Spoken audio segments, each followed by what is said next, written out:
Boa tarde.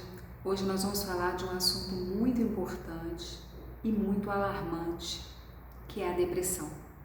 Segundo a Organização Mundial de Saúde, em seu último levantamento em 2018, o Brasil tem uma taxa alta de depressão. 5,8% da população brasileira apresenta critérios para transtornos depressivos.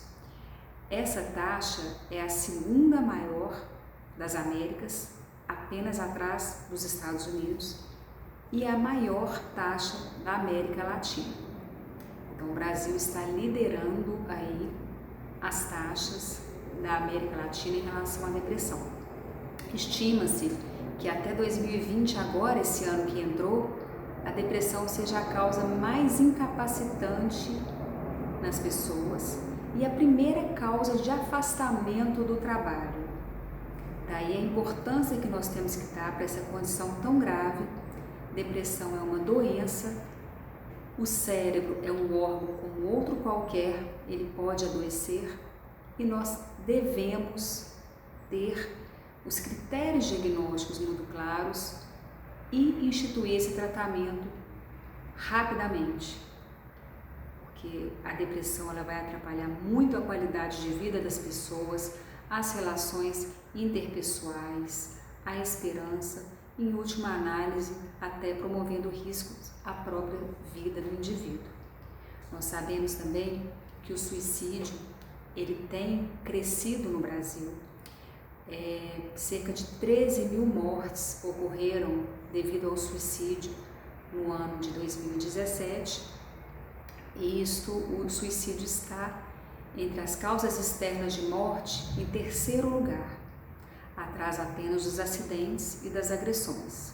Então, nós temos que dar uma importância muito intensa para o estudo e para o diagnóstico da depressão, para o tratamento, sabendo ainda que em torno de 20 a 25% da população brasileira tem ou terá um episódio depressivo ao longo da vida. Nós já conversamos sobre a ansiedade no capítulo anterior, mas eu gostaria de falar para vocês também que os números são alarmantes.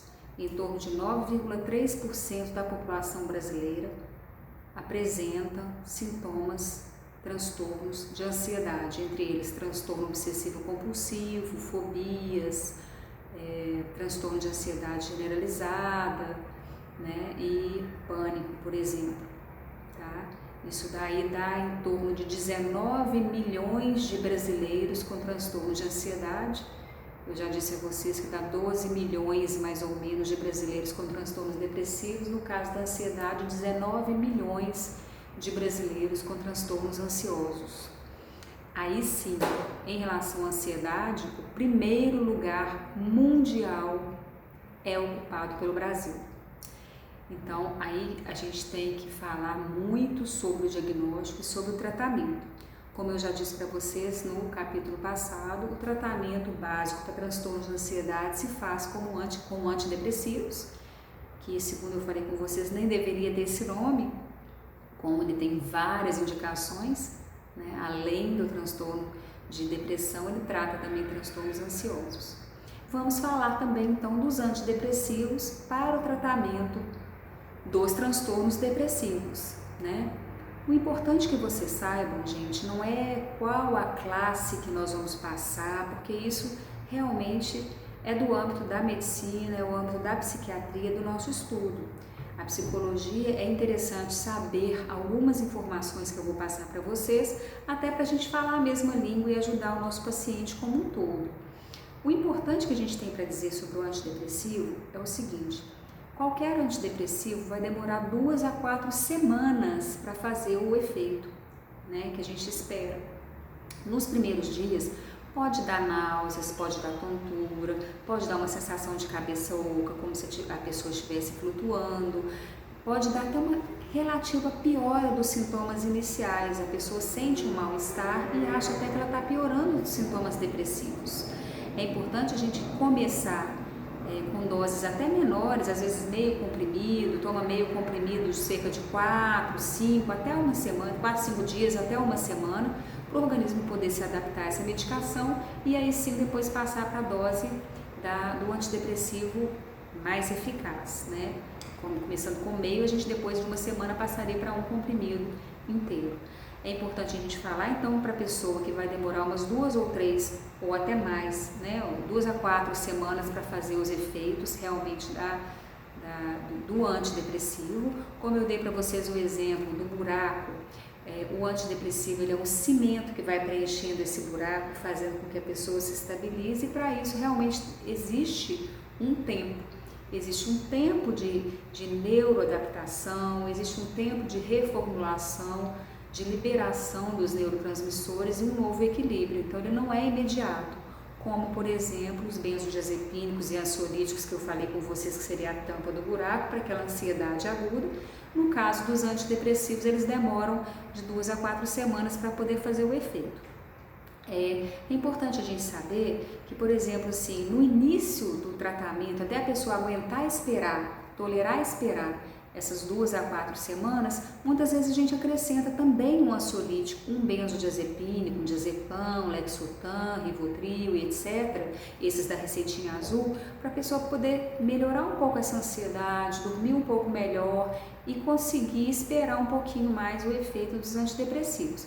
Quando ela já está se sentindo melhor com o antidepressivo, nós podemos descartar então esses benzodiazepínicos, que, como eu disse para vocês, são mais paliativos mesmo, devem ser mais utilizados a nível agudo, para crises e não para um uso prolongado, porque eles podem causar uma dependência mesmo. E a pessoa vai ficando usando cada vez mais.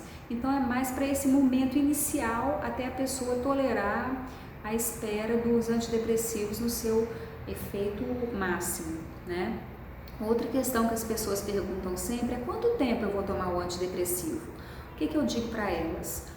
Nós temos, até tem um gráfico aqui no consultório que eu costumo apresentar para eles, é o seguinte, vamos supor que a pessoa ela está indo numa linha, né, de funcionamento e ela cai muito na depressão. O antidepressivo começa aqui, então, nesse fundo do poço. Até ele voltar a estar nessa linha aqui mais de regularidade, vai demorar aí uns 2, 3 meses, essa fase aguda, até reequilibrar. E nessa fase que a pessoa acha que então que ela já pode parar de tomar o medicamento, mas isso é um erro, porque essa fase ela simplesmente saiu da fase pior para voltar à estabilidade, essa é a fase aguda. Mas a gente tem também que ter uma fase de manutenção de tratamento, e essa fase de manutenção de tratamento dura geralmente de 4 a 6 meses de tratamento. Por que é importante esse tratamento de manutenção? Para evitar futuras recaídas, evitar futuras crises, fortificar mais os neurotransmissores e deixar a pessoa no equilíbrio mais a longo prazo. Porque nós sabemos que se a pessoa ela para precocemente o uso do antidepressivo e tem uma recaída, ela tem 50% de... se ela tem um episódio de depressão, ela vai ter 50% de chance de ter um novo episódio depressivo. Bom, e 50% de não ter. Se ela fizer o tratamento correto, provavelmente ela não vai ter, né? Se ela fizer um tratamento incompleto e tiver essa segunda crise depressiva, a chance de ter um terceiro episódio já vai aumentar para 80%. Se ela tem esse terceiro episódio, a chance de ter o quarto vai aumentar para 90%, ou seja, quanto mais episódios a pessoa for tendo, mais chance ela vai ter de ter o próximo e disso virar um transtorno recorrente e muito mais difícil de ser tratado. Então é preferível que a gente trate esse primeiro episódio de uma forma completa. Então vamos supor, eu disse para vocês, demora-se uns 2 a 3 meses essa fase aguda para voltar para a estabilidade, mais 4 a 6 meses para a fase de manutenção. Então geralmente a gente fala em torno de 1 ano de tratamento para esse primeiro episódio. Porque se a depressão for recorrente, aí sim, 2 anos ou mais. Algumas pessoas precisam tomar medicação pelo resto da vida. Por exemplo, pessoas às vezes distímicas, que já têm um transtorno depressivo muito crônico, ou que têm várias crises ao longo da vida, transtorno depressivo recorrente, elas vão precisar usar esse antidepressivo por longo tempo, às vezes até o resto da vida. Uma outra observação que eu quero falar com vocês é sobre o uso do lítio.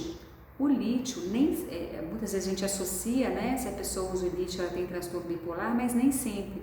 O lítio é um excelente, a gente chama de adjuvante, ele é um ajudante da medicação antidepressiva e ele tem um potencial anti-suicídio muito importante. Então, quando vocês virem algum paciente seus usando o lítio no consultório, não já julguem que aquela pessoa é bipolar. Pode ser um depressivo um pouco mais intenso, pode ser uma pessoa que tem alguma característica suicida, ou pode ser que o psiquiatra tenha passado apenas para o antidepressivo ter um efeito mais eficaz com a ajuda do lítio, tá? Então são algumas artimanhas que a gente utiliza e ele já é sabidamente, comprovadamente, um dos medicamentos utilizados com indicação anti-suicídio, tá?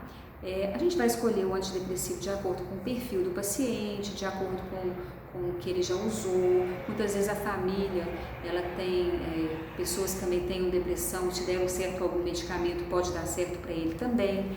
Então, isso tudo a psiquiatria vai estar atenta para conversar e ver qual o melhor medicamento para a gente poder ajudar essa condição tão grave dos nossos pacientes. Muito obrigada, estou à disposição, até os próximos vídeos.